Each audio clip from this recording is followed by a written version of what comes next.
Alors, bonjour à tous les amis, heureux de vous retrouver. On est toujours le 6 octobre 2020, 15h05, heure du Québec. J'espère que vous allez bien. En tout cas, j'espère que vous allez mieux que ces pauvres chimpanzés des laboratoires américains qui sont coincés dans les limbes de la retraite. Imaginez-vous, hein, on parle beaucoup des droits des animaux ces temps-ci. Et bien là, imaginez-vous que ça nous est rapporté par DNYUZ il y a quelques minutes à peine.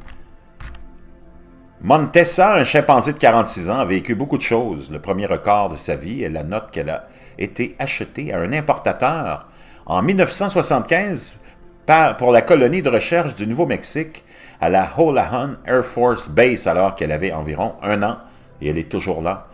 Elle s'appelle maintenant l'installation de primates d'Alamogordo et Montesa, qui est probablement né dans la nature et capturé pour la vente, n'est que l'un des 39 chimpanzés vivant dans les limbes là-bas.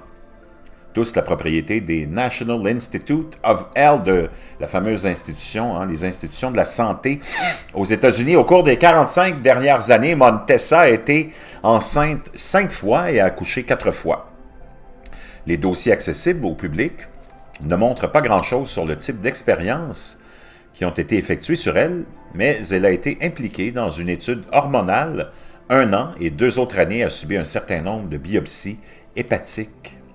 Lorsque le Dr Francis Collins, le directeur du fameux NIH, a décidé en 2015 que tous les chimpanzés appartenant au gouvernement fédéral seraient définitivement retirés de la recherche, il semblait que Montesa pourrait avoir une chance de se promener sur l'herbe à Chimp Haven en Louisiane. Le désigné est sanctuaire essentiellement soutenu par les centres de recherche. Pas de chance. Le plan de retraite comportait une mise en garde. Tous les chimpanzés jugés trop fragiles pour être déplacés en raison de leur âge, de leur maladie, ou des deux, resteraient à Alamogordo. Ils ne seraient plus soumis à des expériences.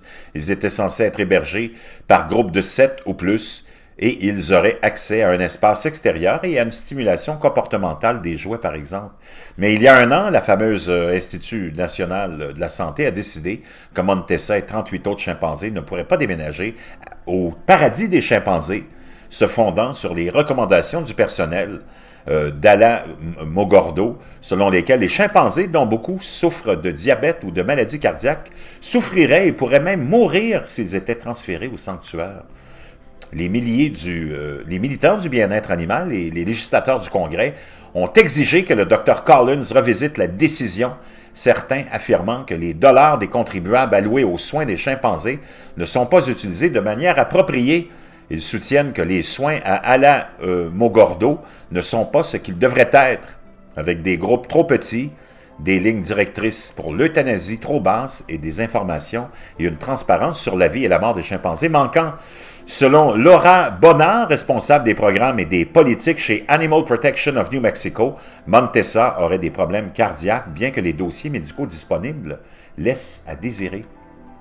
Elle et d'autres militants des droits des animaux ne sont pas satisfaits des évaluations du personnel et de la manière dont le centre, l'Institut national de la santé, a pris sa décision.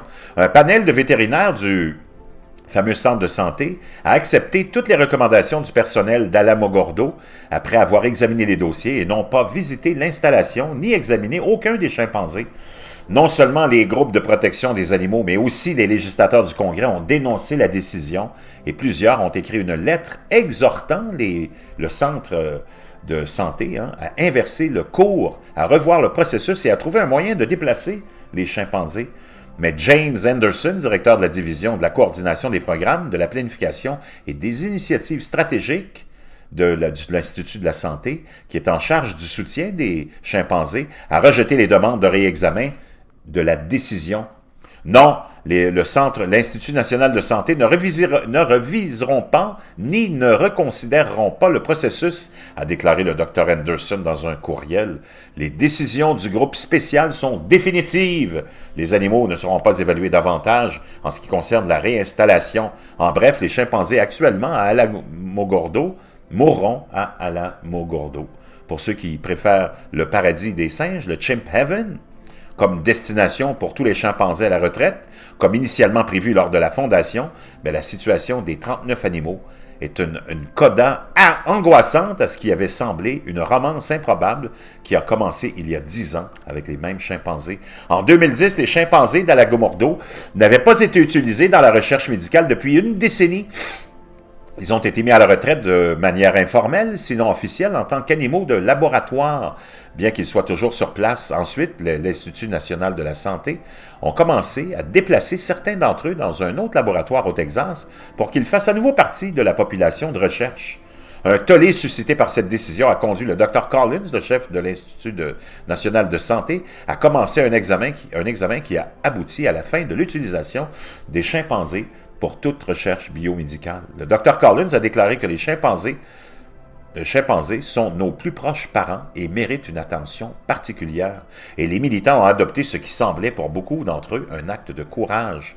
Kathleen Conley, vice-présidente de la recherche animale à la Human Society des États-Unis, a déclaré « Je penserai toujours au Dr Collins comme ayant un héritage de faire ce qui est juste pour les chimpanzés. » Elle n'en est plus si sûre maintenant que l'agence a renié son engagement de retirer les animaux du paradis des chimpanzés, de Chimp Heaven. Les chimpanzés, dit-elle, méritent cette opportunité après tout, ce qu'ils ont traversé. Le sénateur Tom Udall, démocrate du Nouveau-Mexique, est plus direct. L'Institut national a laissé tomber la balle. Défenseur du bien-être des chimpanzés depuis plus de 10 ans, le sénateur a ajouté « Je ne suis pas convaincu que l'Institut national utilise les ressources des contribuables à bon escient pour le traitement humain de ces chimpanzés. » Selon les informations les plus récentes de l'Institut national de santé, sur le coût de l'entretien des chimpanzés, l'agence a dépensé environ 7,6 millions de dollars au cours de l'exercice 2019. Le sénateur Udall et l'Animal Protection of New Mexico disent que l'Institut national paye à Alamogordo environ 3 fois ce qu'il paye au paradis des chimpanzés à Chimp Heaven, soit environ 42 $ par jour et par chimpanzé. L'Institut national a proposé un calcul différent basé sur une moyenne de 9 ans plutôt que sur 2019, mettant le coût d'Alagomordo à environ 75 $ américains par jour et le Chimp Heaven à environ à 45 $ par jour en fonds fédéraux, avec 15 $ américains supplémentaires par jour levé par le Chimp Heaven par des dons.